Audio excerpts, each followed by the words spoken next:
आज ये छोटिया प्रसंग रे आपण मानकर सहित मु कथबार्ता हेबाको चाहे जो समय रे हमर छुआ माने छोट थांते से हमन को पचारि पचारि विजार कर दउथिबे बा ए गोटे केते पचारबो एटा भी जानिनु कि तू पचारुछु माँ एटा केमती करबी माँ सेटा केमती करबी केमती विचार करंती ना आमे अनेक समय रे विरक्त हे जाऊ ए सानो सानो विषय मते खाली सब खाली पचारुथिबु बोली आमे अनेक समय रे विरक्त हो मात्र आमर परमेश्वर चाहती जे आमे मध्य तांको सब क्षेत्र रे आमे पचारिबा जो समय आमर छुआ माने हमको बड़ ହେଲା ପରେ जो समय से माने किछि परामर्श मागन्ते हमको केते खुशी लागे ना आ मु एटा करबा पई चाहूची करबी कि से माने जेते बेले हमनको पहुंचारंती आ माने बहुत खुशी लागे हमनको हमर परमेश्वर मध्य चाहती कि आमे किछि करबा पूर्वरु आमे तांको पचारू तांकर परामर्श न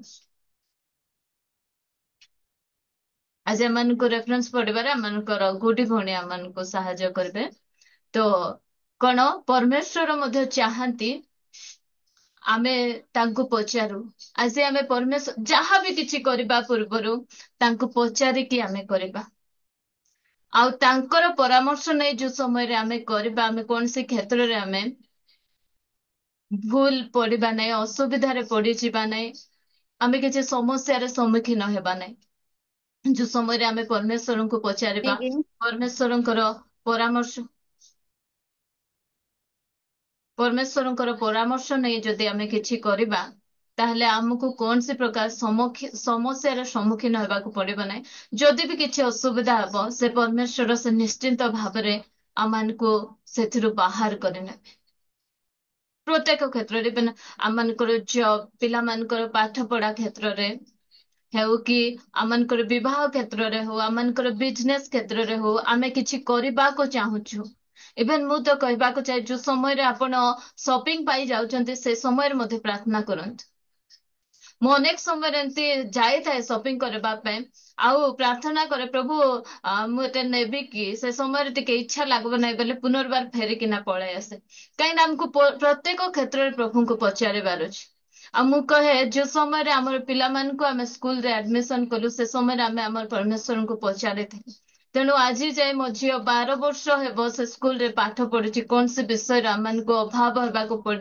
ଦେଇନାହାନ୍ତି କି ଆମମାନଙ୍କୁ ଷ୍ଟ୍ରଗଲ କରିବା ପାଇଁ ମଧ୍ୟ ଦେଇନାହାନ୍ତି ସେ ବହୁତ ସୁନ୍ଦର ଭାବରେ ସେ ଆମମାନଙ୍କୁ କଢାଇ ଆଣିଛନ୍ତି ଯେକୌଣସି କ୍ଷେତ୍ରରେ ଆମେ ପଚାରିବାର ଆବଶ୍ୟକତା ରହିଛି ମୁଁ ମୋର ପିଲାକୁ କୋଉ କଲେଜରେ ପଢେଇବି କୋଉ ସ୍କୁଲରେ ପଢେଇବି ସେ କଣ କରବ ଏବେ ଅନେକ ପିଲାମାନେ 10th ଏକ୍ଜାମ ଦେଲା ପରେ କଣ ପଢବ ସେ ସବୁ ଆମେ ପରମେଶ୍ୱରଙ୍କୁ ପଚାରିକିନା କରିବାକୁ ପଡିବ କେଉଁମାନେ ପଚାରନ୍ତି ନାହିଁ ଯୋଉମାନେ ଗର୍ବୀ ମାନେ ଏକା ପଚାରିବେ ନାହିଁ ପରମେଶ୍ୱରଙ୍କୁ କି କାହାକୁ ମଧ୍ୟ ପଚାର ମତେ ଜଣା ନାହିଁ କି ମୁଁ ମୋର ନିଜର ଇଚ୍ଛାରେ କରିବି କେଉଁମାନେ ଏ ପ୍ରକାର କଥା କୁହନ୍ତି ଗର୍ବୀ ମାତ୍ମାତ୍ମ ନମ୍ର ଲୋକମାନେ ଅନେକ ସମୟରେ ସମସ୍ତଙ୍କର ପରାମର୍ଶ ନେବା ପାଇଁ ଇଚ୍ଛା କରନ୍ତି ଆମେ ସମସ୍ତେ ସର୍ବଜ୍ଞାନୀ ନାହୁଁ ଆମକୁ ମଧ୍ୟ ଅନ୍ୟମାନଙ୍କର ପରାମର୍ଶର ଆବଶ୍ୟକତା ରହିଛି ଅନ୍ୟମାନଙ୍କ ପାଖକୁ ଆମେ ନ ଯାଇ ପାରିଲେ ମଧ୍ୟ ଆମର ପରମେଶ୍ୱରଙ୍କ ନିକଟବର୍ତ୍ତୀ ଆମେ ହିଁ ପରମେଶ୍ୱରଙ୍କୁ ଆମେ ପଚାରିବାର ଆବଶ୍ୟକତା ରହିଛି ସେ ଆମମାନଙ୍କୁ ଠିକ ମାର୍ଗରେ ଠିକ ସମୟରେ ସେ କଢେଇ ନେବେ ଆମେ ଗୋଟେ ପଦ ପଢିବା ଯେସାଇ 30 ର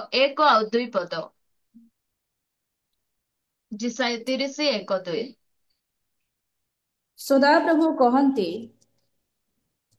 ଯେଉଁ ବିଦ୍ରୋହୀ ସନ୍ତାନଗଣ ମନ୍ତ୍ରଣା କରନ୍ତି, ମାତ୍ର ଆମ୍ଭ ଦ୍ୱାରା ନୁହେଁ, ପୁଣି ଯେଉଁମାନେ ପାପ ଉପରେ ପାପ କରିବା ନିମନ୍ତେ ଆଚ୍ଛାଦନ କରନ୍ତି, ମାତ୍ର ଆମ୍ଭ ଆତ୍ମାଙ୍କ ଦ୍ୱାରା ନୁହେଁ, ସେମାନେ ସନ୍ତାପର ପାତ୍ର।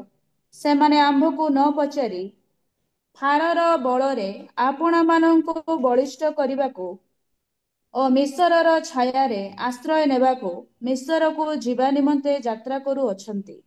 ଏ ସ୍ଥାନରେ ଇସ୍ରାଏଲ ମାନଙ୍କର ବିଦ୍ରୋହ ଦେଖୁଛୁ ସେମାନେ ତ ବିଦ୍ରୋହ କରି କରି କରି କରି ଆସୁଛନ୍ତି ଏବେ ଆଉ ପରମେଶ୍ୱରଙ୍କ ଠାରୁ ସେମାନେ କିଛି ସାହାଯ୍ୟ ଦରକାର ନାହିଁ କାହାର ବଳରେ ଫାରର ବଳରେ ଆମର ସବୁ ଅଛି ଆମମାନଙ୍କୁ ବଳ ଅଛି ଶକ୍ତି ଅଛି ସାହସ ଅଛି ଆମକୁ ପରମେଶ୍ୱର ଦରକାର ନାହିଁ ପରମେଶ୍ୱରଙ୍କର ପରାମର୍ଶ ଆମମାନଙ୍କୁ ଦରକାର ନାହିଁ ଦେଖୁଛୁ ପରା ମାନେ ଆମେରିକାର ଅବସ୍ଥା ହଲିଉଡର ଅବସ୍ଥା କେମିତି ହେଇଛି ସେ ହଲିଉଡ ନାଇଁ ଆମକୁ ପରମେଶ୍ୱର ଦରକାର ନାହିଁ, ଆମକୁ କିଏ ଦରକାର ନାହିଁ।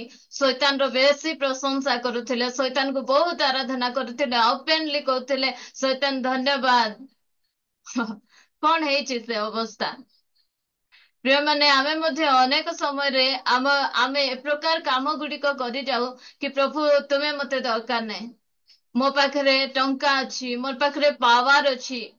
ଏମାନେ ମଧ୍ୟ ପାୱାର ଦେଖାଉଛନ୍ତି, ବଳ ଦେଖାଉଛନ୍ତି, ଶକ୍ତି ଦେଖାଉଛନ୍ତି, ଆହୁରି ପୁନର୍ବାର ମିଶରକୁ ଫେରି ଯିବା ପାଇଁ ଚାହୁଁଛନ୍ତି।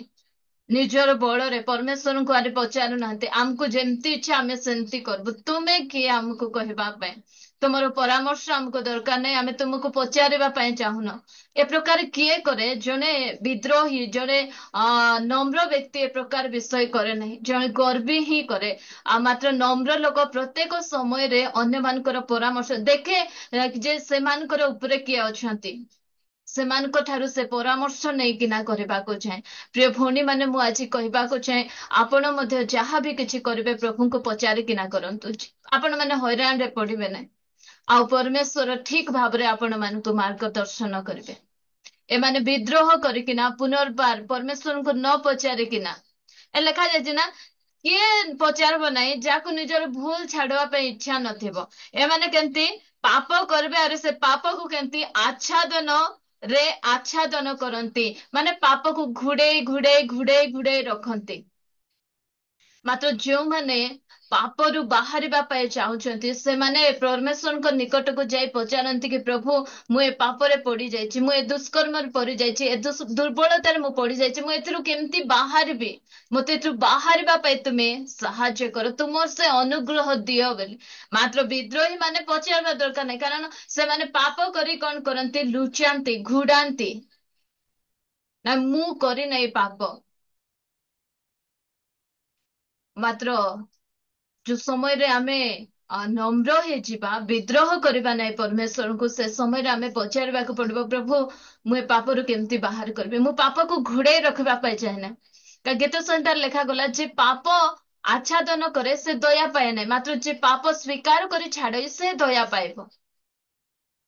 ଆମର ପରମେଶ୍ୱର ଆମର ପାପକୁ ଘୋଡେଇ ରଖୁ ସେ ଚାହାନ୍ତି ନାହିଁ, ସେ ଚାହାନ୍ତି ଆମେ ଆମର ପାପକୁ ଆମେ ସ୍ୱୀକାର କରିବା, ପରମେଶ୍ୱରଙ୍କ ନିକଟରେ କହିଦେବା, ତାଙ୍କୁ କହିବା କି ପ୍ରଭୁ ମୁଁ ଏ ସ୍ଥାନରୁ ଏ ପାପରୁ କେମିତି ମୁଁ ବାହାରିବି, ମୋର ଏ ଦୁର୍ବଳତାରୁ ମୁଁ କେମିତି ବାହାରିବି, ତୁମେ ମତେ ସାହାଯ୍ୟ କର।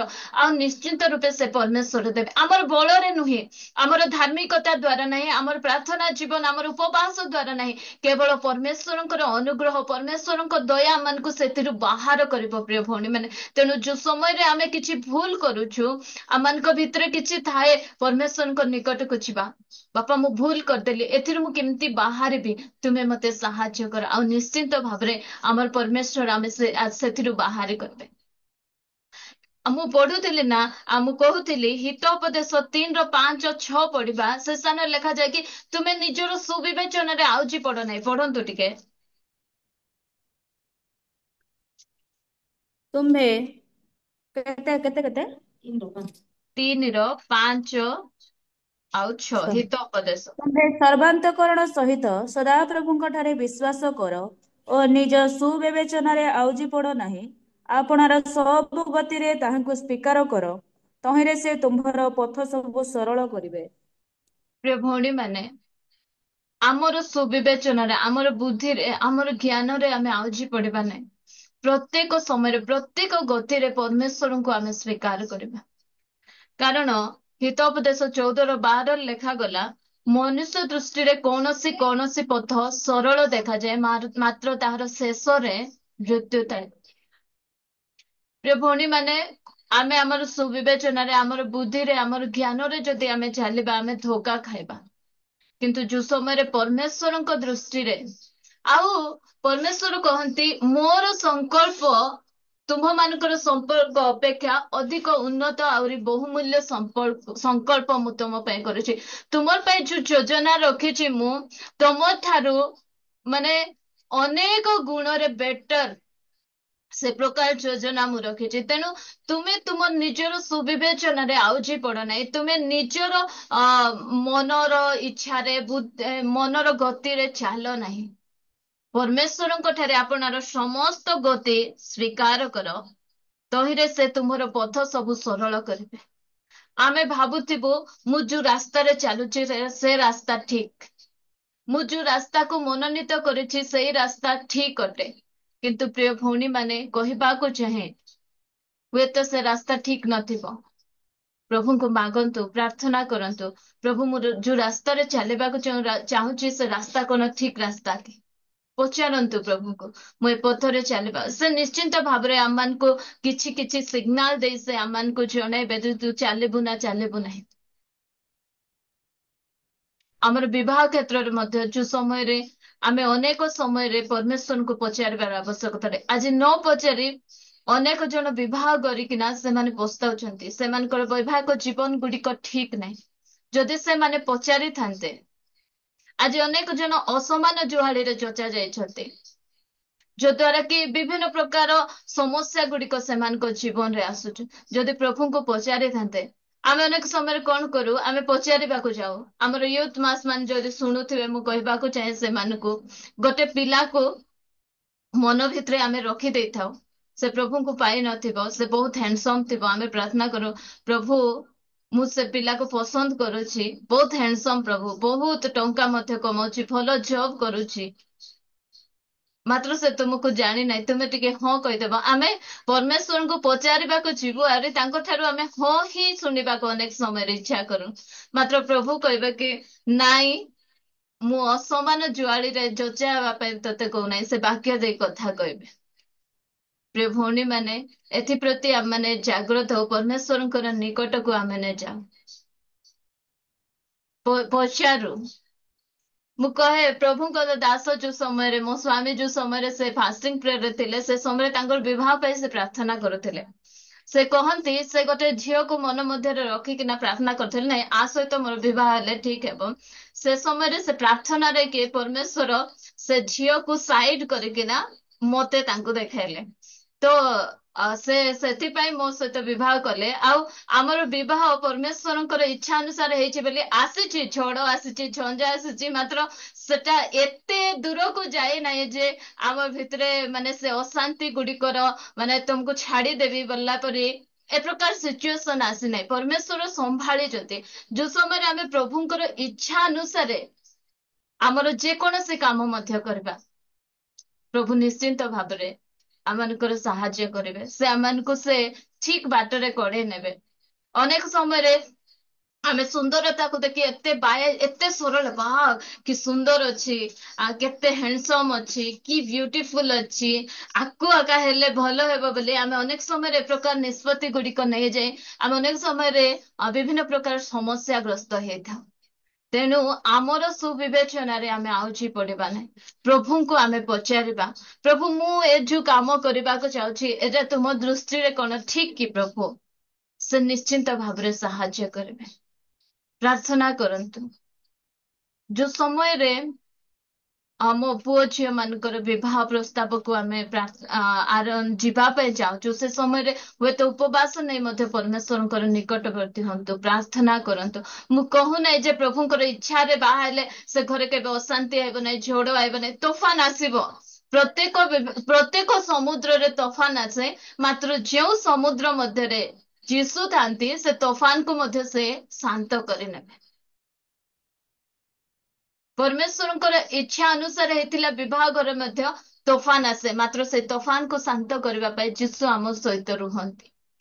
ଆମେ ଯାହା ବି କରୁ ପ୍ରିୟ ଭଉଣୀ ମାନେ, ଆମର ସୁବିବେଚନାରେ ଆମେ ଆଉଜି ନ ପଡୁ। କାରଣ ଆମର ସୁବିବେଚନାରେ, ଆମର ଇଚ୍ଛାରେ, ଆମର ଦୃଷ୍ଟିରେ ଯଦି ଯାହା ଠିକ ଆମେ ତାହା କରିଥିବା, ହୁଏତ ତାହା ମୃତ୍ୟୁ ଆଡକୁ ନେଇଯାଇପାରେ। କାରଣ ଆମ ଦୃଷ୍ଟି, ଆମର ଦେଖିବାଟା ମାନେ ଦେଖିବାର ଆମର କଣ କୁହନ୍ତି ସୀମା ବହୁତ ଅଳ୍ପ, କିନ୍ତୁ ପରମେଶ୍ୱର ଆମ ସୀମା ବାହାରେ ସେ ଦେଖନ୍ତି। ସେ ଭବିଷ୍ୟତକୁ ଦେଖିବା ପରମେଶ୍ୱର, ସେ ଆମମାନଙ୍କର ଭବିଷ୍ୟତକୁ ଉତ୍ତମ ରୂପେ ତିଆରି କରିବେ। ତେଣୁ ଆମେ ତାଙ୍କର ପରାମର୍ଶ ନେଉ, ତାଙ୍କୁ ଆମେ ପ୍ରତ୍ୟେକ କ୍ଷେତ୍ରରେ ଆମେ ପଚାରୁ। ଦେଖନ୍ତୁ, ଝିଅ ଗୋଟେ ଭୁଲ କରୁଛନ୍ତି। ଆମେ ଗତ ବାଇବଲ ଷ୍ଟଡିରେ ଆମେ ଦେଖୁଥିଲୁ, ଝିଅ 9:14,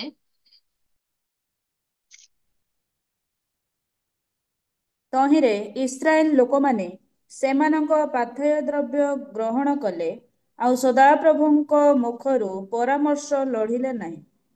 ଏମାନେ ଆହୁରି ଏବେ ପରାମର୍ଶ ଲୋଢୁ ନାହାନ୍ତି।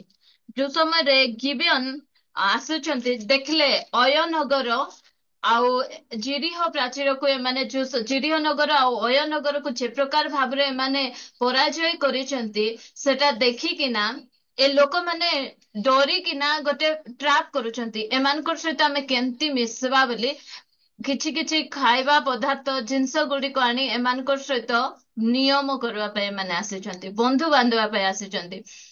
ଜିଓସୁଏ ବହୁତ ବଡ ଭିକ୍ଟ୍ରି ପାଇଛନ୍ତି, ଅୟନଗରକୁ ଜୟ କରିଦେଇଛନ୍ତି, ଜିରିହକୁ ମଧ୍ୟ ଜୟ କରିଦେଇଛନ୍ତି। ଆମେ ଅନେକ ସମୟରେ ବିଭିନ୍ନ ପ୍ରକାର ସଫଳତା ପାଇଲେ ଆମେ ଭାବ ବିବଳ ହେଇଯାଉ। ଏବେ ଆଉ ମତେ କାହାର ପରାମର୍ଶ ଦରକାର ନାହିଁ, କାହାର ଜ୍ଞାନ ଦରକାର ନାହିଁ, ମୁଁ କରିପାରିବି। ଏ ସ୍ଥାନରେ ମଧ୍ୟ ଜିଓସୁଆ ପରମେଶ୍ୱରଙ୍କର ଆଜ୍ଞା ଅନୁସାରେ ଚାଲି ଚାଲି ଚାଲି ଚାଲି ଆସୁଛନ୍ତି। ମାତ୍ର ଯୋଉ ସମୟରେ ଏ ବିଜାତି ଲୋକମାନେ ଆସୁଛନ୍ତି ଏମାନଙ୍କ ସହିତ ଏମାନେ ନିୟମ ବାନ୍ଧୁଛନ୍ତି, ବନ୍ଧୁ ବାନ୍ଧୁଛନ୍ତି। ଆମର କୋରାପୁଟିଆ ଭାଷାରେ କହିବାକୁ ଗଲେ ସନ୍ଧି ହେଉଛନ୍ତି। ଏମାନେ ସନ୍ଧି ବାନ୍ଧିକିନା ଏମାନେ ଅଛନ୍ତି। ମାତ୍ର ପରମେଶ୍ୱରଙ୍କର ପରାମର୍ଶ ଆହୁରି ଲୋଢିଲେ ନାହିଁ ବୋଲି ଲେଖା ହେଇଛି। ପ୍ରଭୁ ତୁମର ପରାମର୍ଶ ଆହୁରି ଆମକୁ ଦରକାର ନାହିଁ। ଏବେ ଆମେ ଭିକ୍ଟ୍ରି ପାଇଗଲୁ, ଏବେ ଆମେ ବିଜୟ ପାଇଗଲୁ, ଏବେ ଆମେ ସଫଳତା ପାଇଗଲୁ, ତୁମେ ଆଉ ଏବେ ଆମକୁ ଦରକାର ନାହିଁ। ସେମାନେ ପଚାରୁନାହାନ୍ତି ପରମେଶ୍ୱରଙ୍କୁ ଯାଇକିନା। ପ୍ରଭୁଙ୍କ ଦାସ ବହୁତ ସୁନ୍ଦର ଭାବରେ କହୁଥିଲେ ଶୈତାନର ଦୁଇଟା ରୂପ ଅଛି, ଗୋଟେ ସିଂହ ରୂପ ଆଉ ଗୋଟେ ସର୍ପ ରୂପ। ସିଂହ ରୂପ ହେଲେ ଆମେ ସାଙ୍ଗେ ସାଙ୍ଗେ ଚିହ୍ନିଦେବା। ଯଦି ସିଂହ ଭାବରେ ଶୈତାନ ହବାଙ୍କ ପାଖରେ ଆସିଥିଲେ ହବା ତାକୁ ଛିନି ଦେଇଥାନ୍ତେ ଆଉ ସେ ତାଙ୍କର ସେ ଚାତୁରତା ପଡି ନଥାନ୍ତେ। ମାତ୍ର ସର୍ପ ଭାବରେ ଆସି ଧୀରେ ପଶିକିନା ଆଗ ଏ କି ସତ୍ୟ ବୋଲି ପୁରା ମନଲୋଭା କଥା କହିବାରୁ ତାଙ୍କୁ ଏତେ ଖୁସି ଲାଗିଲା, କାନକୁ ମଧୁର ଲାଗିଲା। ଯାହା ହଉ ମୋ ସପୋର୍ଟରେ ଆକା କହୁଛି ବୋଲି ସାପ ସହିତ ହବା ହାତ ମିଶେଇ ଦଉଛନ୍ତି। ପ୍ରିୟ ଭଉଣୀ ମାନେ, ଠିକ ସେଇ ସର୍ପ ରୂପରେ ଗିବିଅନ ଆସି ଇସ୍ରାଏଲ ଲୋକମାନଙ୍କର ସହିତ ନିୟମ ବାନ୍ଧୁଛନ୍ତି। ପରମେଶ୍ୱର କହିଛନ୍ତି ଯେ ବିଜାତି ମାନଙ୍କର ସହିତ ତୁମର କିଛି ଲେନା ଦେନା ନାହିଁ, ସେମାନଙ୍କର ସହିତ ତୁମର ବସ ଉଠ ଫେଲୋସିପ କରିବାର ନାହିଁ। ମାତ୍ର ଏମାନେ କଣ କରୁଛନ୍ତି? ପରମେଶ୍ୱରଙ୍କ ସହିତ ବସା ଉଠା କରୁଛନ୍ତି। ଅନେକ ସମୟରେ ଆମେ ମଧ୍ୟ ବିଜାତି ମାନଙ୍କର ସହିତ ଆମମାନଙ୍କର ଫେଲୋସିପ କୁ ଏ ପ୍ରକାର କରିଦେଇଥାଉ ଯେ ସେମାନଙ୍କର କିଛି ପର୍ବପର୍ବାଣୀ କିଛି ଫଙ୍କସନ ହେଲା ସେମାନେ ଡାକିଲେ ଆମେ ମନା କରିପାରିବୁ ନାହିଁ, କାହିଁକି ନା ଆମେ ସେମିତି ବନ୍ଧୁ ବାନ୍ଧି ଦେଇଥିବୁ ସେମାନଙ୍କର ସହିତ। ତେଣୁ ମୁଁ ମୋର ପିଲାମାନଙ୍କୁ କହିଛି କାହାର ବାର୍ଥଡେ କୁ ଯିବା ଦରକାର ନାହିଁ, କି ବିଜାତି ସାଙ୍ଗକୁ ଆମ ଘରକୁ ମଧ୍ୟ ଡାକିବା ଦରକାର ନାହିଁ। କାରଣ ସେ ସବୁ ଦ୍ଵାରା ବିଭିନ୍ନ ପ୍ରକାର ବିଷୟ ଗୁଡିକ ଆମମାନେ ଆଣିଥାଉ। କାରଣ ଆମର ପରମେଶ୍ୱର ଚାହାନ୍ତି ନାହିଁ ଯେ ଆମେ ଅନ୍ୟମାନଙ୍କର ସହିତ ଆମମାନଙ୍କର ବ୍ୟକ୍ତିଗତ ସମ୍ପର୍କକୁ ଏପ୍ରକାର ବିଲ୍ଡଅପ୍ କରୁ ଯୋଉମାନେ କି ଆମମାନଙ୍କର ଫେଲୋସିପ ରେ ନାହାନ୍ତି। ଆମେ ଅନେକ ସମୟରେ ତାହା କରିବା ଦ୍ଵାରା ବିଭିନ୍ନ ପ୍ରକାର ଅଭିଶାପ ଗୁଡିକ ଆମମାନଙ୍କ ଜୀବନକୁ ଆଣିଥାଉ। ବିଭିନ୍ନ ପ୍ରକାର ଦେଖିବେ ପିଲାମାନେ ଯୋଉ ସମୟରେ ବର୍ଥଡେ ପାର୍ଟି କୁ ଯାଇ ଆସିଥିବେ ସେମାନଙ୍କର ହାବ ଭାବ ଟିକେ ଚେଞ୍ଜ ହେଇଥିବ। ଥରେ ମୋ ଝିଅ ଯାଇଥିଲା, ଲେଟ୍ ନାଇଟ୍ ହେଇଗଲା, 9ଟା ଅଧେ ଏମିତି ହେଲା ଫେରିଲା ବେଳକୁ। ମୁଁ କହିଲି ଏଟା ଲାଷ୍ଟ, ଆଉ ଯିବୁନି। ତାପରେ ଦେଖିଲି ତାର ମାନେ କଥାବାର୍ତ୍ତା ବ୍ୟବହାର ଟିକେ ଚେଞ୍ଜ ଚେଞ୍ଜ ଲାଗଲା। ତାପରେ ମୁଁ ପ୍ରାର୍ଥନା କଲି, ନାଇଁ ପ୍ରଭୁ, ଆଉ ସେ ସମୟରେ ହିଁ ପ୍ରଭୁ ମତେ କଥା କହିଲେ, କୋଉ ଜାଗାରେ ପିଲାମାନଙ୍କୁ ଛାଡିବାର ଅଛି, କୋଉ ଜାଗାରେ ଛାଡିବାର ନାହିଁ ତମେ ଜାଣ। ତ ଆମେ ଅନେକ ସମୟରେ ମନ ଇଚ୍ଛା ଲୋକମାନଙ୍କର ସହିତ ଆମେ ବନ୍ଧୁ ବାନ୍ଧୁ। ଠିକ ଅଛି, ପିଲାମାନେ ସ୍କୁଲ କୁ ଯିବେ, ସ୍କୁଲରେ ସାଙ୍ଗ ହେଲେ ଆସିଲେ, ମାତ୍ର ଫେଲୋସିପ ସେମାନଙ୍କର ସହିତ କରିବା କଥା ନାହିଁ, ସହଭାଗିତା ସେମାନଙ୍କର ସହିତ କରିବା କଥା। ଆମେ ଯିବୁ ସେମାନେ ଆସିବେ, ଏ ପ୍ରକାର ବିଷୟ ଗୁଡିକ ଠାରୁ ଆମର ପିଲାମାନଙ୍କୁ ମଧ୍ୟ ଆମେ ଦୂର ରଖିବାର ଅଛି। ଆଉ ଆମେ ମଧ୍ୟ କାହା ସହିତ ଆମେ ବେଶୀ କ୍ଲୋଜ ହଉଛୁ, କଣ କରୁଛୁ, ଏସବୁ ବିଷୟ ପ୍ରତି ଆମେ ମଧ୍ୟ ଜାଗ୍ରତ ହେବା। ଆଉ କିଛି ଗୋଟେ ଭିକ୍ଟ୍ରି ଆସେ, କିଛି ଗୋଟେ ସଫଳତା ପାଇଲା ପରେ ଅନେକ ସମୟରେ ଆମେ ଭୁଲ କରି ବସୁ। ଦେଖନ୍ତୁ, ଯୋଉ ସମୟରେ ଆମମାନଙ୍କର ଜାହାଜରୁ ଲୋଟ ବାହାରିଲେ ସେ ସମୟରେ ତାଙ୍କର ବହୁତ ଦ୍ରାକ୍ଷାଲତା ହେଲା। ସେ ହେଲା ତ ଦ୍ରାକ୍ଷା ଫଳ ହେଲା। ଦ୍ରାକ୍ଷା ଫଳ ଖାଇସାରିଲା ପରେ ମାନେ ଚାଷ ଅମଳ କରି ସାରିଲା ପରେ ସେ ଏତେ ପରିମାଣରେ ମାତାଲ ହେଇକିନା ପଡି ଯାଇଛନ୍ତି, ଉଲଙ୍ଗ ଅବସ୍ଥାରେ ପଡିଛନ୍ତି। କେତେବେଳେ ହଉଛି, ଯୋଉ ସମୟରେ ସେ ଡଙ୍ଗା ତିଆରି କରୁଥିଲେ ସେତେବେଳେ ହଉନାହାନ୍ତି, ମାତ୍ର ଡଙ୍ଗାରୁ ବାହାରିଲା ପରେ, ଗୋଟେ ବିଜୟ ଆଇଲା ପରେ, ଜଳପ୍ଲାବନରୁ ରକ୍ଷା ପାଇଲା ପରେ ସେ ପାପରେ ପଡି ଯାଉଛନ୍ତି। ଆ- ଆମ ଜୀବନରେ ମଧ୍ୟ ଯୋଉ ସମୟରେ କିଛି ଆମେ ସଫଳତା ଲାଭ କରୁ, କିଛି ଗୋଟେ ଯୋଉ ସମୟରେ ଏବେ ଦେଖନ୍ତୁ ଆମେ ମାନେ ୟୁଟ୍ୟୁବରେ ପ୍ରଚାର କରୁଛୁ, ଯାଉଛି ଅନେକ ମେସେଜ ଗୁଡିକ, ଯୋଉ ସମୟରେ ଲୋକମାନେ, ଅନେକ ଲୋକ ଫୋନ କରି କହୁଛନ୍ତି ବହୁତ ବଢିଆ ମେସେଜ ଦଉଛନ୍ତି, ଆଉ ବହୁତ ବଢିଆ ପ୍ରଭୁ ଆପଣଙ୍କୁ ବ୍ୟବହାର କରୁଛନ୍ତି ବୋଲି ଆମେ ବେଶୀ ଫୁଲି ଗଲେ ଅନେକ ସମୟରେ ଆମେ ପଡି ଯାଇ ହେବ। ସେଥିପାଇଁ ନିଜକୁ ପ୍ରତ୍ୟେକ ସମୟରେ ନମ୍ର କରି ମୁହଁକୁ ତଳେ ଧୂଳିରେ ପୋତିକିନା ରହିବାର ଆବଶ୍ୟକତା ରହିଛି। ପ୍ରଭୁଙ୍କୁ ମାନେ ଯୋଉ ସମୟରେ ଆସେ ସେ ସବୁ ପ୍ରକାର ପ୍ରଲୋଭନ ଗୁଡିକ, ସେ ସମୟରେ ଆମେ ପ୍ରାର୍ଥନା କରିବାର ଅଛି। ବହୁତ ଭଲ ଲାଗେ ଯୋଉ ସମୟରେ ଲୋକ ଆମମାନଙ୍କୁ ପ୍ରଶଂସା କରନ୍ତି, ଟିକେ ଟେକନ୍ତି ବୋଲେ ବହୁତ ବଢିଆ ଲାଗେ। ମାତ୍ର ଏତିକି ମନେ ରଖୁ, ହୁଏତ ସେ ସବୁ ଦ୍ଵାରା ଆମେ କିଛି ଭୁଲ କରି ନ ବସୁ। ବିଜୟ ଆସିଲା ପରେ ଆମମାନଙ୍କ ଜୀବନରେ ଆମକୁ ଆହୁରି ନାଇଁ, ଏବେ ବିଜୟ, ମୁଁ ଏବେ ମତେ ସମସ୍ତେ ମୁଁ କେତେ ବଢିଆ ପ୍ରଚାର କରୁଛି, ପ୍ରଭୁ ତମକୁ ଆରେ ମତେ ପଚାରିବା ଦରକାର ନାହିଁ, ମୁଁ ଗୋଟେ ନର୍ସ, ମୋର ଜ୍ଞାନରେ ବୁଦ୍ଧିରେ ମୁଁ ଗୋଟେ ତିଆରି କରିଦେବି, ପ୍ରଚାର କରିବି। ହଁ, ପ୍ରଚାର କରିପାରିବ, ସେଠି ଜ୍ଞାନ ଆକା ଭର୍ତ୍ତି ଥିବ, କାହାର ଜୀବନ ମଧ୍ୟ ପରିବର୍ତ୍ତନ ହେବ ନାହିଁ। ଯୋଉ ସମୟରେ ସେବା କାର୍ଯ୍ୟ ଆରମ୍ଭ ହୁଏ, ଏତେ ସମର୍ପଣର ସହିତ ପ୍ରଭୁଙ୍କର ଦାସୀ ମାନେ ସେବା କାର୍ଯ୍ୟକୁ ଆରମ୍ଭ କରନ୍ତି। ମାତ୍ର ଧୀରେ ଧୀରେ ଯୋଉ ସମୟରେ ସେମାନେ ଲୋକପ୍ରିୟତା ହାସଲ କରନ୍ତି, ଲୋକମାନେ ଦି ଚାରିଟା ପ୍ରଶଂସା କରିଦେବେ, କୋଉ ଜାଗାରେ ଟିକେ ନେଇ ଫୁଲ ମାଳ କି କିଛି ଶାଲ ଗୁଡେଇ ଦେଲେ, ଆଉ ପରମେଶ୍ୱରଙ୍କୁ ପଚାରନ୍ତି ନାହିଁ। ଆଗେ ନୂଆ ନୂଆରେ ଆରମ୍ଭ କରିବା ସମୟରେ ଉପବାସର ସହିତ, ପ୍ରାର୍ଥନାର ସହିତ, ପ୍ରଭୁ ମୁଁ କଣ କହିବି, ତୁମ ଲୋକମାନଙ୍କ ପାଇଁ କଣ ଦରକାର ତୁମେ କୁହ। ଏବେ ଆହୁରି ପରମେଶ୍ୱରଙ୍କୁ ପଚାରୁନାହାନ୍ତି। ସେମ୍ ଭୁଲ ଝିଅ କରିଛନ୍ତି। ପରମେଶ୍ୱରଙ୍କର ପରାମର୍ଶ ଆଉ ସେ ଲଢି ନାହାନ୍ତି। କିନ୍ତୁ ଆମେ ଯେତେ ଉପରକୁ ଯାଉ, ଆମେ ଯେକୌଣସି କ୍ଷେତ୍ରରେ ମଧ୍ୟ ଉପରକୁ ଉଠୁ, ଆମେ ପ୍ରତ୍ୟେକ ସମୟରେ ଆମର ପରମେଶ୍ୱରଙ୍କୁ ଆମେ ପଚାରିବାଟା କେବେ ମଧ୍ୟ ଭୁଲିବା ନାହିଁ। ପ୍ରିୟ ଭଉଣୀମାନେ, ପରମେଶ୍ୱରଙ୍କୁ ପ୍ରତ୍ୟେକ ସମୟରେ ଆମେ ତାଙ୍କର ନିକଟବର୍ତ୍ତୀ ହେଇ ତାଙ୍କୁ ପଚାରିବାର ଆବଶ୍ୟକତା। ପ୍ରଭୁ ମୁଁ କଣ କରିବି? ମୁଁ ଯେବେ ମଧ୍ୟ ସରମନ ପ୍ରଚାର କରେ, ମୁଁ ଚେଷ୍ଟା କରେ ଉପବାସର ସହିତ ବାକ୍ୟକୁ ମାନେ ପ୍ରସ୍ତୁତ ହେବାକୁ ମୁଁ ଇଚ୍ଛା କରେ। କାରଣ ସେ କଥା ନ କହିବେ, ଏ ସ୍ଥାନରେ କଣ ଆମକୁ ଦେଖେଇବାର ଅଛି କି? ଆମକୁ ନାଇଁ, ଆମକୁ ଟିକେ ଦେଖନ୍ତୁ, ଆମେ ପ୍ରଚାର ନାଇଁ, ଗୋଟେ କାମ, ପ୍ରଭୁ ମୋର ଚର୍ଚ୍ଚର ଭଉଣୀ ମାନଙ୍କୁ କଣ ଆବଶ୍ୟକତା ସେତିକି ଖାଲି ତୁମେ କହିଦିଅ ବାପା, ସେମାନଙ୍କୁ ଯେମିତି ଟିକେ ସାହାଯ୍ୟ କରିପାରିବେ ସେତିକି। କଣ କହିଲେ ସେମାନଙ୍କର କିଛି ଉପକାର ହେଇପାରିବ, କଣ କହିଲେ ସେମାନେ ଆହୁରି ଟିକେ ପ୍ରଭୁଙ୍କର ନିକଟବର୍ତ୍ତୀ ହେବେ, ଏଟା ଗୋଟେ ଆକା। ଏଠି ଆସି କିଏ ଆମକୁ ହଟ୍ କରିଥିବ, କାହାକୁ ଦେଖାଇ ଦେଖାଇ ପଥର ମାରିବା ଉଦ୍ଦେଶ୍ୟରେ ନାହିଁ। ପ୍ରିୟ ଭଉଣୀ ମାନେ, ଗୋଟେ ପ୍ରାର୍ଥନା, ପ୍ରଭୁ ଯେ ପ୍ରକାର ସେମାନେ କିଛି ଉପକାର ପାଇବେ, ପ୍ରଭୁଙ୍କର ନିକଟବର୍ତ୍ତୀ ହେବେ, ସେହି ଗୋଟେ ପ୍ରାର୍ଥନା। ଆଉ ସେହି ବିଷୟ ହିଁ ପ୍ରତ୍ୟେକ ସମୟରେ ପ୍ରଭୁଙ୍କ ଜ୍ଞାନର ବାକ୍ୟ ଅନେକ କହିହେବ, ଗଦା ଗଦା ବାକ୍ୟ କହିହେବ, କିନ୍ତୁ ପରମେଶ୍ୱର ଚାହାନ୍ତି ଆମେ ତାଙ୍କୁ ପଚାରୁ, ପ୍ରଭୁ ଏ ସମୟ ପାଇଁ କୋଉ ବାକ୍ୟ ଆବଶ୍ୟକତା ରହିଛି, ମତେ ତୁମେ କୁହ, ଆଉ ସେ ବିଷୟ ହିଁ ମୁଁ କହିବି। ଏ ପ୍ରକାର ମନୋଭାବ ନେଇ ଆମେ ପ୍ରତ୍ୟେକ ସମୟରେ ବସୁ, ପରମେଶ୍ୱରଙ୍କର ନିକଟବର୍ତ୍ତୀ ହେଉ। ପ୍ରିୟ ଭଉଣୀ ମାନେ, ଆଉ ଆମେ ପ୍ରତ୍ୟେକ ସମୟରେ ପରମେଶ୍ୱରଙ୍କର ପରାମର୍ଶ ହିଁ ନେବାର ଆବଶ୍ୟକତା ରହିଛି। ପରମେଶ୍ୱରଙ୍କ ଠାରୁ ଆମେ ପରାମର୍ଶ ନେଇ ଆମେ ପ୍ରତ୍ୟେକ ସମୟରେ ଆଗକୁ ବଢୁ। ପ୍ରଭୁ ଏହା ହିଁ ଆମମାନଙ୍କ ଠାରୁ ଚାହାନ୍ତି।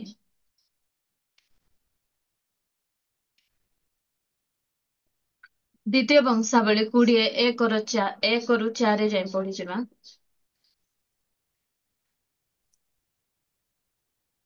ଅନନ୍ତର ମୟାବ ସନ୍ତାନଗଣ ଓ ଅମନ ସନ୍ତାନଗଣ ଓ ସେମାନଙ୍କ ସଙ୍ଗେ ଅମନ୍ୟ କେତେକ ଲୋକ ଜିହୋଶାଫଟଙ୍କ ପ୍ରତିକୂଳରେ ଯୁଦ୍ଧ କରିବାକୁ ଆସିଲେ। ଏଥିରେ କେତେକ ଲୋକ ଜିହୋଶାଫଟଙ୍କୁ ସମ୍ବାଦ ଦେଇ କହିଲେ, ସମୁଦ୍ର ସେପାରିସ୍ଥିତ ଅରାମ ଦେଶରୁ ଏକ ମହାଜନତା ଆପଣଙ୍କ ପ୍ରତିକୂଳରେ ଆସୁଅଛନ୍ତି। ଆଉ ଦେଖନ୍ତୁ, ସେମାନେ ହର୍ଷ ଶସନ ତାମରରେ ଅଛନ୍ତି। ଏହାକୁ ଐନଗଦୀ କହନ୍ତି। ତହିଁରେ ଯେହୋଶାଫାଟ ଭୀତ ହୋଇ ସଦାପ୍ରଭୁଙ୍କର ଅନ୍ୱେଷଣ କରିବାକୁ ପ୍ରବୃତ୍ତ ହେଲେ। ପୁଣି ଜିହୁଦାର ସର୍ବତ ଉପବାସ ଘୋଷଣା କରାଇଲେ। ଆଉ ଜିହୁଦାର ଲୋକମାନେ ସଦାପ୍ରଭୁଙ୍କର ସାହାଯ୍ୟ ମାଗିବା ପାଇଁ ଆପଣମାନଙ୍କୁ ଏକତ୍ର କଲେ। ସଦାପ୍ରଭୁଙ୍କର ଅନ୍ୱେଷଣ କରିବାକୁ ଜିହୁଦାର ସମୁଦାୟ ନଗରରୁ ଲୋକମାନେ ଆସିଲେ। ଏ ସ୍ଥାନରେ ଦେଖୁଛୁ ଯୋଉ ସମୟରେ ଜିହୋଶାଫାଟଙ୍କର ମାନେ ଯୁଦ୍ଧ ପାଇଁ ଚାରି କାନିରୁ ଆକ୍ରମଣ ହଉଛି। ମୋଆବ ମାନେ ଆକ୍ରମଣ କରୁଛନ୍ତି, ଅମନ ସନ୍ତାନ ମାନେ ଆକ୍ରମଣ କରୁଛନ୍ତି। ସମସ୍ତେ ଯୋଉ ସମୟରେ ଜିହୋଶାଫାଟଙ୍କର ପ୍ରତିକୂଳରେ ଯୁଦ୍ଧ କରିବାକୁ ଆସୁଛନ୍ତି, ଯୁଦ୍ଧ ଘୋଷଣା ହଉଛି, ସେ ସମୟରେ ଜିହୋଶାଫାଟ ତାଙ୍କର ସୈନ୍ୟ ଦଳକୁ ସେ ରେଡି କରୁନାହାନ୍ତି। ସେ ବାହିନୀ ଗଣର ସଦାପ୍ରଭୁ ସେଇ ଯୁଦ୍ଧ ବୀର ପରମେଶ୍ୱରଙ୍କ ନିକଟବର୍ତ୍ତୀ ସେ ହଉଛନ୍ତି। ସେ କହୁଛନ୍ତି ଯାଇକିନା, ପ୍ରଭୁ ଡରିଗଲେ, ଡର ଲାଗିବ ଯୋଉ ସମୟରେ ସମସ୍ୟା ଆସେ, ଦୁଃଖ ଆସେ, କଷ୍ଟ ଆସେ, ସେ ସମୟରେ ଡର ମଧ୍ୟ ଲାଗେ।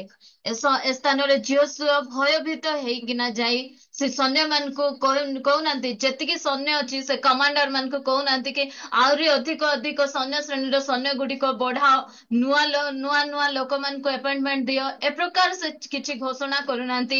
ନୂଆ ନୂଆ ଅସ୍ତ୍ରଶସ୍ତ୍ର ଗୁଡିକ ତିଆର, ଯେତିକି ଅସ୍ତ୍ରଶସ୍ତ୍ର ଅଛି ତାଠୁ ଆହୁରି ଅଧିକ ଅସ୍ତ୍ରଶସ୍ତ୍ର ଗୁଡିକ ଆଣ, ଯୁଦ୍ଧ ପାଇଁ ସବୁ ରେଡି କର।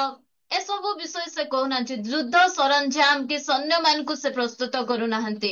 ସେ ଭୟଭୀତ ହେଇ, ବହୁତ ବଢିଆ ଲାଗିଲା, ସଦାପ୍ରଭୁଙ୍କର ଅନ୍ୱେଷଣ କରିବାକୁ ପ୍ରବୃତ୍ତ ହେଲେ। ପ୍ରିୟ ଭଉଣୀ ମାନେ, ଯୋଉ ସମୟରେ ଆମ ପରିବାରରେ ମଧ୍ୟ କିଛି ଏ ପ୍ରକାର ସମସ୍ୟା ଆସୁଛି, ଚାରି କାନିରୁ ସମସ୍ୟା ଗୁଡିକ ମାଡି ଆସିବା ସମୟରେ ଆମେ ପରମେଶ୍ୱରଙ୍କର ଅନ୍ୱେଷଣ କରିବାକୁ ଯିବା, ପ୍ରଭୁଙ୍କୁ ଖୋଜିବାକୁ ଯିବା, ପ୍ରଭୁଙ୍କୁ ପଚାରିବାକୁ ଯିବା। ଏ ବାପା କେମିତି କରିବେ, ଇଆଡୁ ସମସ୍ୟା ଆସୁଛି, ସିଆଡୁ ସମସ୍ୟା ଆସୁଛି, ସମସ୍ୟା ଉପରେ ସମସ୍ୟା, ଦେହ ଖରାପ ଉପରେ ଦେହ ଖରାପ ହଉଛି, ଅଭାବ ଉପରେ ଅଭାବ ହଉଛି। ସେ ସମୟରେ ଆପଣ କାହାର ଅନ୍ୱେଷଣ କରୁଛନ୍ତି, କାହାକୁ ଖୋଜୁଛନ୍ତି? ପରମେଶ୍ୱରଙ୍କୁ ଖୋଜନ୍ତୁ, ପରମେଶ୍ୱରଙ୍କର ଅନ୍ୱେଷଣ କରନ୍ତୁ। ଜିହୋଶାଫାଟ ମଧ୍ୟ ପରମେଶ୍ୱରଙ୍କର ଅନ୍ୱେଷଣ କରୁଛନ୍ତି, ପରମେଶ୍ୱରଙ୍କୁ ଖୋଜୁଛନ୍ତି। ସେ ଯୁଦ୍ଧ ପାଇଁ ସୈନ୍ୟ ପ୍ରସ୍ତୁତ କରୁନାହାନ୍ତି, ଯୁଦ୍ଧ ପାଇଁ ଯୁଦ୍ଧ ଅସ୍ତ୍ରଶସ୍ତ୍ର ପ୍ରସ୍ତୁତ କରୁନାହାନ୍ତି, ଯୁଦ୍ଧ ଅସ୍ତ୍ରଶସ୍ତ୍ର ଖୋଜିବାକୁ ଯାଉନାହାନ୍ତି, ସୈନ୍ୟ ନୂଆ ନୂଆ ସୈନ୍ୟ ମାନଙ୍କୁ ଖୋଜିବା ପାଇଁ ଯାଉନାହାନ୍ତି। ସେ ଯାଉଛନ୍ତି ପରମେଶ୍ୱରଙ୍କର ନିକଟରେ, ପରମେଶ୍ୱରଙ୍କୁ ଖୋଜିବା ପାଇଁ।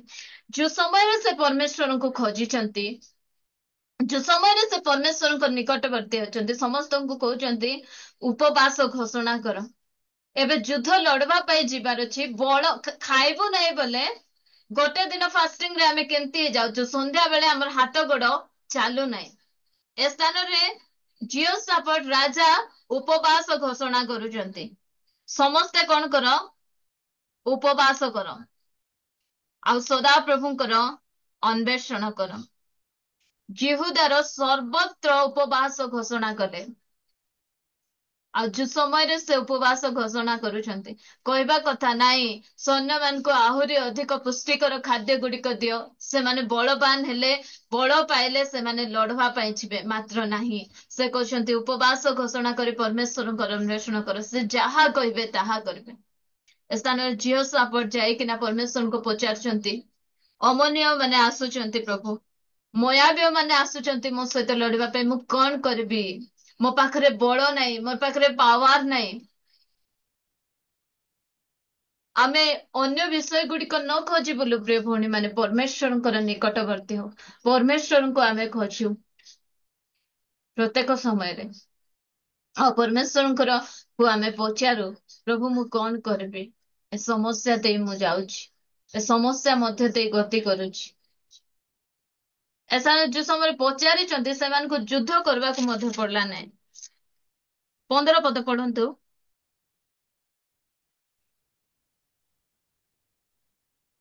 ତହୁଁ ସେ କହିଲେ, ହେ ସମଗ୍ର ଜିହୁଦା ଓ ଜେରୁସାଲେମ ନିବାସୀଗଣ, ତୁମ୍ଭେମାନେ ଆଉ ହେ ମହାରାଜ ଯେହୋଶାଫାଟ, ତୁମ୍ଭେ ଶୁଣ।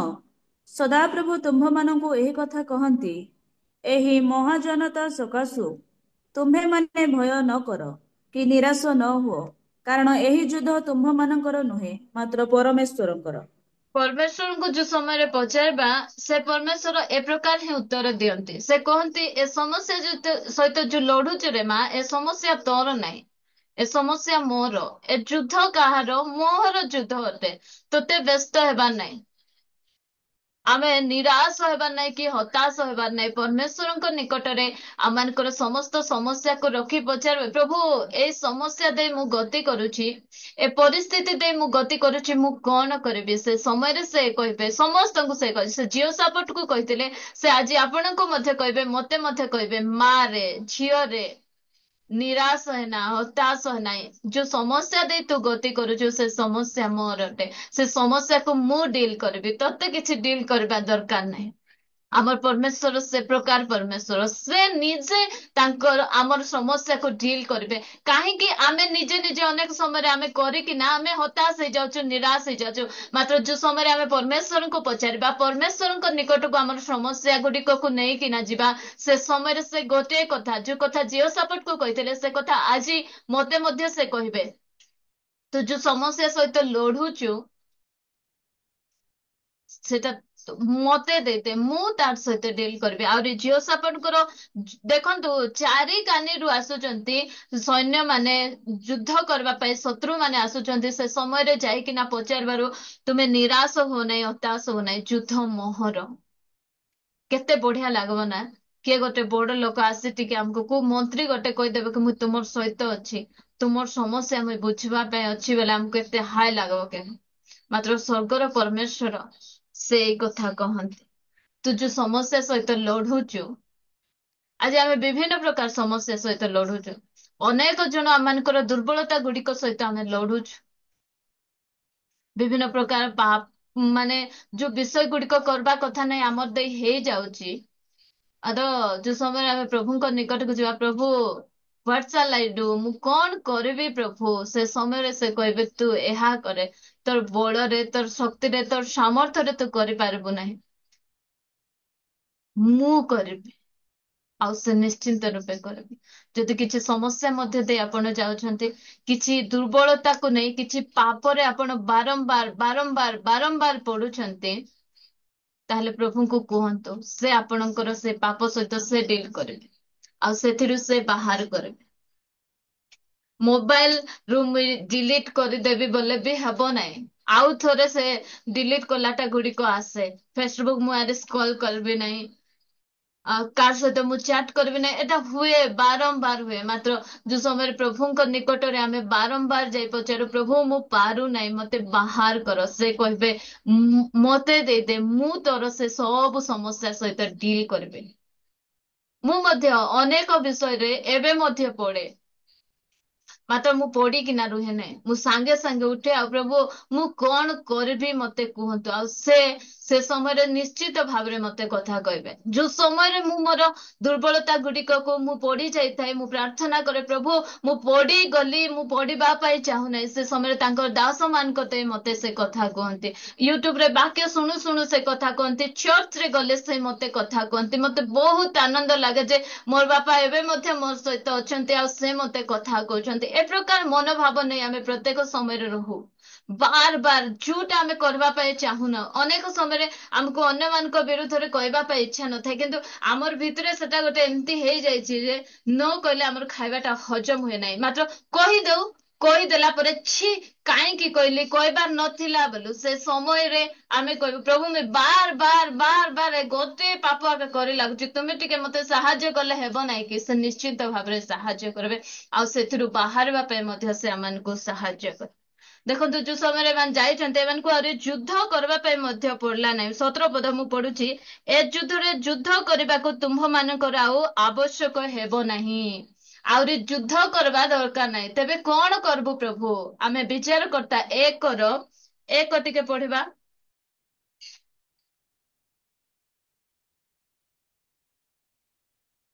ଜିହୋଶୁଆଙ୍କର ମୃତ୍ୟୁ ଉତ୍ତରେ ଇସ୍ରାଏଲ ସନ୍ତାନଗଣ ସଦାପ୍ରଭୁଙ୍କୁ ପଚାରିଲେ କିଣାନୀୟ ମାନଙ୍କ ପ୍ରତିକୂଳରେ ଆମ୍ଭମାନଙ୍କ ପାଇଁ ଯୁଦ୍ଧ କରିବାକୁ କିଏ ପ୍ରଥମେ ଯିବ 2 ତେଣୁ ସଦାପ୍ରଭୁ କହିଲେ ଜିହୁଦା ଯିବ ଦେଖ ଆମ୍ଭେ ତାହା ହସ୍ତରେ ସେହି ଦେଶ ସମର୍ପଣ କରିଅଛୁ ଯେତେବେଳେ ଝିଅଙ୍କର ମୃତ୍ୟୁ ହେଇଯାଇଛି, ଇସ୍ରାଏଲ ଲୋକମାନେ ପଚାରୁଛନ୍ତି କି ଏ ଯୁଦ୍ଧ ଯୋଉ ସମୟରେ ଆମମାନଙ୍କ ନିକଟରେ କିଣାନିଅ ମାନେ ଆମମାନଙ୍କର ପ୍ରତିକୂଳରେ ଯୁଦ୍ଧ କରିବାକୁ ଆସୁଛନ୍ତି, ଆମେ କାହାକୁ ଫାଷ୍ଟ ପଠେଇବୁ? ପରମେଶ୍ୱର କହୁଛନ୍ତି ଜିହୁଦାକୁ ପଠାଅ। ଜିହୁଦାର ଅର୍ଥ ପ୍ରଶଂସା। ଯୋଉ ସମୟରେ ଆମର ପରିବାରରେ ଅଶାନ୍ତି ଅଛି, ଆମର ପରିବାରରୁ ଅଶାନ୍ତି ଦୂର ହଉନାହିଁ, ଗଣ୍ଡଗୋଳ ଯାଉନାହିଁ, ସେ ସମୟରେ ପ୍ରଶଂସା କରନ୍ତୁ।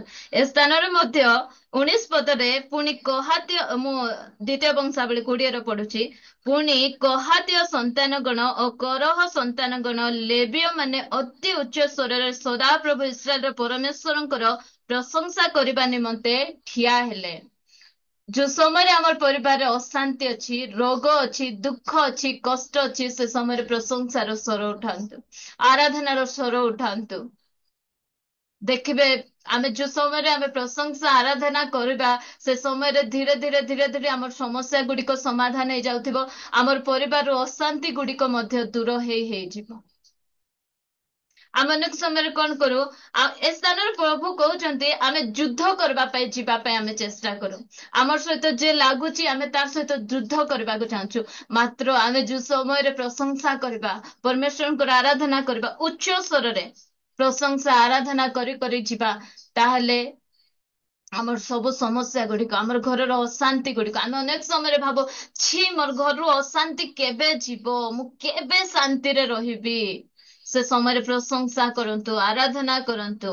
22 ପଦରେ ଲେଖାଗଲା, ଆଉ ସେମାନେ ଗାୟନ ଓ ପ୍ରଶଂସା କରିବାକୁ ଆରମ୍ଭ କରନ୍ତେ, ଦେଖନ୍ତୁ, ଜିହୁଦାର ପ୍ରତିକୂଳରେ ଆଗତ ଅମନ ଓ ମୋୟାବ ଓ ସେରୀୟ ପର୍ବତୀୟ ସନ୍ତାନଗଣ ବିରୁଦ୍ଧରେ ଗୁପ୍ତରେ ଛକି ବସିବା ପାଇଁ ସଦାପ୍ରଭୁ ଲୋକ ନିଯୁକ୍ତ କଲେ, ତହିଁରେ ସେମାନେ ପରାସ୍ତ ହେଲେ। କେତେବେଳେ ପରାସ୍ତ ହଉଛି? କେତେବେଳେ ଆମ ପରିବାରରୁ ଅଶାନ୍ତି ଯିବ? ଯେତେବେଳେ ଆମେ ଗାୟନ କରିବା, ପ୍ରଶଂସା କରିବା, ଆରାଧନା କରିବା। ପ୍ରଶଂସାରେ ଏ ପ୍ରକାର ଶକ୍ତି ଅଛି ପ୍ରିୟ ଭଉଣୀ ମାନେ। ଆରାଧନାରେ ଏ ପ୍ରକାର ଶକ୍ତି ଅଛି, ପ୍ରାର୍ଥନାରେ ଏ ପ୍ରକାର ଶକ୍ତି ଅଛି। ଆମକୁ କାହା ସହିତ ଲଢିବା ପାଇଁ ଯିବାକୁ ପଡିବ ନାହିଁ। ଯୋଉ ସମୟରେ ଆମ ବିରୁଦ୍ଧରେ ଅନେକ ପ୍ରକାର ଶତ୍ରୁ ଗୁଡିକ ଆକ୍ରମଣ କରୁଛନ୍ତି, ସେ ସମୟରେ ପ୍ରଶଂସା କରନ୍ତୁ, ଆରାଧନା କରନ୍ତୁ, ଧନ୍ୟବାଦ ଦିଅନ୍ତୁ। ଦେଖିବେ ସେ ସମସ୍ୟା ଗୁଡିକରୁ ଆମେ ଧୀରେ ଧୀରେ ଧୀରେ ଧୀରେ ଆମେ ଜୟ ଲାଭ କରିଛୁ। ଆମେ ଫାର୍ଷ୍ଟ ୱିକରେ ଶୁଣୁଥିଲୁ ଯେ ଆମର ସମସ୍ୟା ଠାରୁ ଆମର ପରମେଶ୍ୱର ବଡ ଅଟନ୍ତି। ତେଣୁ ଆମେ ଏ ଦିନ ମାନଙ୍କରେ ଯୁଦ୍ଧ ପାଇଁ ଲୋକ ଆସୁଛନ୍ତି, ଆମର ବିରୁଦ୍ଧରେ ଅନେକ ଉଠୁଛନ୍ତି, ଆମ ବିରୁଦ୍ଧରେ ଆମମାନଙ୍କର ଅନେକ ଶାରୀରିକ ଅଭିଳାଷ ଗୁଡିକ ମଧ୍ୟ ଉଠୁଛି। ମାତ୍ର ସେ ସମୟରେ କଣ କରିବାର ଅଛି? ପରମେଶ୍ୱରଙ୍କ ନିକଟକୁ ଯିବାର ଅଛି, ପ୍ରାର୍ଥନା କରିବାର ଅଛି, ଆରାଧନା କରିବାର ଅଛି, ପ୍ରଶଂସା କରିବାର ଅଛି। ଦେଖିବେ ଧୀରେ ଧୀରେ ଧୀରେ ଧୀରେ ଆମେ ସେଥିରୁ ବାହାରି ପଡିଥିବା। ମୁଁ ଦେଖୁଛି ଅନେକ ଗୁଡିଏ ବିଷୟରେ ମୁଁ ଗତ ଦିନ ମାନଙ୍କରେ ପଢୁଥିଲି, ମାତ୍ର ଏ ଦିନ ମାନଙ୍କରେ ସେ ସବୁରୁ ଜୟଲାଭ କରିବା ପାଇଁ ପ୍ରଭୁ ମତେ ଶକ୍ତି ଦେଇଛନ୍ତି। କେମିତି ହେଇପାରିଲା? ପ୍ରାର୍ଥନା। ମୁଁ ପ୍ରତିଦିନ ମୁଁ ମୋର ଦୁର୍ବଳତାକୁ ନେଇ ପ୍ରଭୁଙ୍କ ପାଖରେ ରଖେ। ମୁଁ ଅନେକ ସମୟରେ ଯେହେତୁ ମୁଁ କହିବାକୁ ଚାହେଁ, ମୋ ଦୁର୍ବଳତାକୁ ମୁଁ ରଖିବାକୁ କେବେ ମଧ୍ୟ ଲଜ୍ଜାବୋଧ କରେ ନାହିଁ। ଆଜି ଗୋଟେ ପାଳକଙ୍କର ସ୍ତ୍ରୀ ହିସାବରେ କିଏ କଣ କହିଦେଲେ, ମତେ ସାମ୍ନାରେ ମୁଁ ଯେହେତୁ ରିପ୍ଲାଏ ଦେବି ନାହିଁ, ମୋର ସାକ୍ଷ୍ୟ ନଷ୍ଟ ହବ। ମାତ୍ର ଭିତରେ ମତେ ଟିକେ ରାଗ ଲାଗେ। ମୁଁ ପ୍ରଭୁଙ୍କୁ ପ୍ରାର୍ଥନା କରେ, ପ୍ରଭୁ ଏ ଭିତରେ ହେବାଟାରୁ ମଧ୍ୟ ମତେ ବାହାର ହେବାର ଅଛି। ମୁଁ କହିଦେଲି ତ ସେମାନେ ଶୁଣି ଦେଇଥାନ୍ତେ, ସେଟା ସରି ଯାଇଥାନ୍ତା। ମାତ୍ର ଯୋଉ ମୁଁ ଭିତରେ ଯୋଉ କୁଡକୁଡ ହଉଛି, ଏଥିରୁ ମଧ୍ୟ ମତେ ତୁମେ ବାହାର କର। ଆଉ ପ୍ରଭୁ ମତେ ସାହାଯ୍ୟ କରୁଛନ୍ତି ସେ ସବୁରୁ ମତେ ବାହାର କରିବା ପାଇଁ। ଗତ ଦିନ ମାନଙ୍କରେ କିଏ ଯଦି କୁଆଡୁ କିଛି ଶୁଣି ଆସିବେ, ନାଇଁ ସେ ଭଉଣୀ କି ସେ ଭାଇ ତମ ବିରୁଦ୍ଧରେ ଏମିତି କହୁଥିଲେ, ମତେ ରାଗ ଲାଗୁଥିଲା, ଯାଇକିନା ଦୁଇଟା ଶୁଣେଇ ଦେବି ବୋଲିବାକୁ ଇଚ୍ଛା ହଉଥିଲା। ମାତ୍ର ଏବେ ଆହୁରି ସେମିତି ଲାଗୁନାହିଁ। ସେ ପ୍ରଭୁ ଗଡ ବ୍ଲେସ ସେମାନଙ୍କୁ ଆଶୀର୍ବାଦ କରନ୍ତୁ, ପ୍ରଭୁ ସେମାନଙ୍କର ଯତ୍ନ ନିଅ, ଏ ପ୍ରକାର ଭାଷା ଯାକ ପାଟିରୁ ବାହାରୁଛି। ମୁଁ ପ୍ରଭୁଙ୍କୁ ଧନ୍ୟବାଦ ଦିଏ, ଏସବୁ ମୋର ବଳରେ, ମୋର ଧାର୍ମିକତାରେ ଏସବୁ ହେଇନାହିଁ। ତାଙ୍କର ଅନୁଗ୍ରହ ଆଉ ତାଙ୍କର ସେ ଦୟା ହିଁ ଏସବୁରୁ ବାହାରିବାକୁ ସାହାଯ୍ୟ କରେ। ତ ପ୍ରିୟ ଭଉଣୀ ମାନେ, ଆଜି ମୁଁ ଆପଣ ମାନଙ୍କୁ ମଧ୍ୟ କହିବାକୁ ଚାହେଁ, ଯୋଉ ସମୟରେ ଆପଣ ମାନେ କୋଉ ଜାଗାରେ ଭାଙ୍ଗି ପଡୁଛନ୍ତି, ଆପଣଙ୍କର ପରିବାରରେ ଅଶାନ୍ତି ଗୁଡିକ ଯାଉନାହିଁ, ସେ ସମୟରେ ଆପଣ ମାନେ ପରମେଶ୍ୱରଙ୍କ ନିକଟକୁ ଯାଆନ୍ତୁ। ପରମେଶ୍ୱର ଗୋଟେ କଥା କହିବେ, ପ୍ରଶଂସା କର, ଆରାଧନା କର। ଆଉ ପ୍ରଶଂସା, ଗାୟନ, ଏସବୁ ଦ୍ଵାରା ଆମ ପରିବାରର ମାହୋଲ ଗୁଡିକ ଚେଞ୍ଜ ହେଇଯିବ। ଆମେ ଅନେକ ସମୟରେ ଆମେ ଅନ୍ୟର ଦୋଷ ଦେଖେଇଥାଉ। ପରିବାରରେ ଗଣ୍ଡଗୋଳ କାହିଁକି ହୁଏ? କାହିଁକି ନା ଅନ୍ୟର ଭୁଲକୁ ଆମେ ବେଶୀ ଦେଖାଉ। ଆମକୁ ଭୁଲ ଏକା ଅନେକ ସମୟରେ ଦୁଷେ। ପ୍ରଶଂସା ଟିକେ ମନେ ପକାନ୍ତୁ ତ, କେବେ ଆପଣଙ୍କର ଝିଅକୁ ଆପଣ ପ୍ରଶଂସା କରିଥିଲେ କି ଆପଣଙ୍କର ସ୍ୱାମୀକୁ କେବେ ଆପଣ ଆପ୍ରିସିଏଟ କରିଥିଲେ, ଉତ୍ସାହ ଦେଇଥିଲେ? ଆମେ ବାଛି ଜାଣିଛୁ, ବହୁତ ବଢିଆ ବାଛୁ। ପରିବା ଆଣିଦେଲେ ମଧ୍ୟ ଆମେ ବାଛିବାକୁ ଜାଣିଛୁ। ଏଡିକି ଲେଖା ପିଆଜ ଆଣି ଦେଇଛନ୍ତି, ଟିକେ ସାନ ସାନଟା ଆଣିଦେଲେ ହେବ ନାଇଁ? ସାନଟା ଆଣିଦେଲେ ସାନ ସାନଟା ଆଣି ଦେଇଛନ୍ତି, ଟିକେ ବଡଟା ଆଣିଦେଲେ ହେବ ନାଇଁ? ଯାହା ହଉ ମୋ ଶୀତ କାକରକୁ ମଧ୍ୟ ଯାଇକି ନା ଆଣିଦେଲ, ଧନ୍ୟବାଦ। ଏ ଆୱାଜ ଯଦି ବାହାରିବ, ଘରେ ଅଶାନ୍ତି ହେବ କି ନାହିଁ? ମାତ୍ର ଅନେକ ସମୟରେ ଆମେ ଯୋଉ ସମୟରେ ଲୋକମାନଙ୍କୁ ଉତ୍ସାହ ପ୍ରଦାନ କରୁ, ପ୍ରଶଂସା କରୁ, ସେ ସମୟରେ ଆମ ପରିବାରର ଅଶାନ୍ତି ଗୁଡିକ ଦୂର ହେଇଛି। ଝିଅ ଧୀରେ ଧୀରେ ଧୀରେ ଧୀରେ ଏବେ କାମ ଶିଖୁଛି। ସେ କାମ କରୁ କରୁ ଭୁଲ କରିଛି, ବାସନ ମାଜିଛି, ସାବୁନ ସାଇଡରେ ଲାଗିଛି।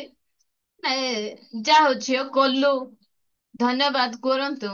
ଘର ପୋଛିଛି, ସଫା ହେଇନାହିଁ, ନ ହଉ ନେକ୍ସଟ ଟାଇମ ହେବ, ସେ ଚେଷ୍ଟା କରୁଛି। ଆମେ ଉତ୍ସାହିତ କରିବାର ଆବଶ୍ୟକତା ରହିଛି, ଯଦ୍ୱାରା କି ଆମର ପରିବାରର ମାହୋଲ ଗୁଡିକ ଧୀରେ ଧୀରେ ଚେଞ୍ଜ ହେବ।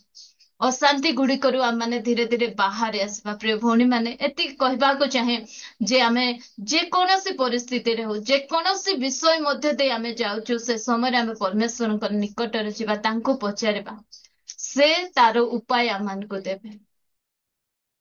ଯଦି ଆମର କିଛି ଜ୍ଞାନର ଆବଶ୍ୟକତା ହଉଛି, ପ୍ରଭୁଙ୍କ ନିକଟକୁ ଯିବା ଆଉ ପଚାରିବା, ଆଉ ପ୍ରତ୍ୟେକ ପ୍ରଶ୍ନର ଉତ୍ତର ତାଙ୍କ ପାଖରେ ଅଛି। ଆମେ ଗୀତର ଗାଉଛୁ ନା, ଦୁନିଆ के सारे प्रश्नों का उत्तर यीशु के पास है। ଆଉ ସେହି ପରମେଶ୍ୱର ଆମମାନଙ୍କୁ ପ୍ରତ୍ୟେକ ପ୍ରଶ୍ନର ଉତ୍ତର ଦେବେ, ଆଉ ସେ ଠିକ ଉତ୍ତର ଦେବେ। ତାଙ୍କୁ ଯାଇ ଆମେ ପଚାରିବା, ପ୍ରଭୁ ମୁଁ କଣ କରିବି, ମତେ ତୁମେ ସାହାଯ୍ୟ କର, ମତେ ତୁମେ ଶିଖାଅ ବୋଲେ ଆମେ ଯୋଉ ସମୟରେ ଯିବା, ସେ ନିଶ୍ଚୟ ଆମମାନଙ୍କର ପ୍ରତ୍ୟେକ ସମସ୍ୟାର ସମାଧାନ ସେ ନିଶ୍ଚିତ ଭାବରେ କରିବେ। ପ୍ରଭୁ ଅଳ୍ପ ବାକ୍ୟରେ ଆମ ସମସ୍ତଙ୍କୁ ଆଶୀର୍ବାଦ